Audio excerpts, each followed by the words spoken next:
ਮੁਨਸ਼ੀ ਬਾਕੀ ਸਾਰਾ ਦਿਨ ਨਹੀਂ ਮੈਨੇ ਕੁਛ ਗਰਾਈ ਸੀ ਖਾਤੇ ਦੀ ਇੱਕ ਦੋ ਆਈ ਸੀ ਐ ਮੋਟਾ ਚੀਨੀ ਚੂਨੀ ਲੈ ਕੇ ਦੇ ਰਹੇ ਅੱਜ ਕੱਲ੍ਹ ਚੀਨੀ ਦਾ ਸੀਜ਼ਨ ਚੱਲਣ ਲਿਆ ਇੱਕ ਸਾਈਡ ਤੋਂ ਕੁਝ ਜਾ ਕੇ ਲੈਣੇ ਸੀ ਉਹ ਇੰਨਾ ਸ਼ੁਕਰ ਉਹ ਇੱਥੇ ਨਹੀਂ ਦੇ ਕੇ ਗਏ ਉਹਨਾਂ ਨੂੰ ਵੀ ਚੀਨੀ ਭੇਜੀ ਸੁਬਾਹ ਅਗੇ ਨਿਕਲ ਕੇ ਇੱਧਰ ਨੂੰ ਗਏ ਜੀ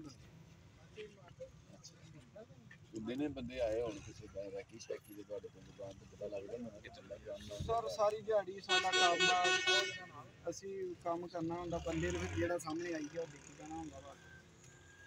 ਗਾਂ ਇਦਾਂ ਦਾ ਕਿਉਂਕਿ ਸਾਰੀ ਦਿਹਾੜੀ ਹਜ਼ਾਰਾਂ ਬੰਦੇ ਆਉਂਦੇ ਜਾਂਦੇ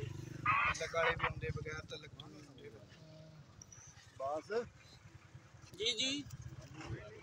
ਵਿੱਚ ਪੈਸੇ ਪਾਏ ਸੀਗੇ ਸਾਰੇ ਮੈਂ ਟੁੱਟੇ ਜਿਹੜੀ 150 ਵਾਲੀ ਭਾਨ ਸੀਗੀ ਜਿੰਨੀ ਵੱਜੀ ਹੋਈ ਉਹ ਮੇਰਾ ਖਿਆਲ ਆ ਉਹਦੇ ਚ 1.5 ਲੱਖ ਤੋਂ ਉੱਪਰ ਹੀ ਸੀ ਉਹਦੇ ਚ 1.5 ਲੱਖ ਤੋਂ ਹਾਂ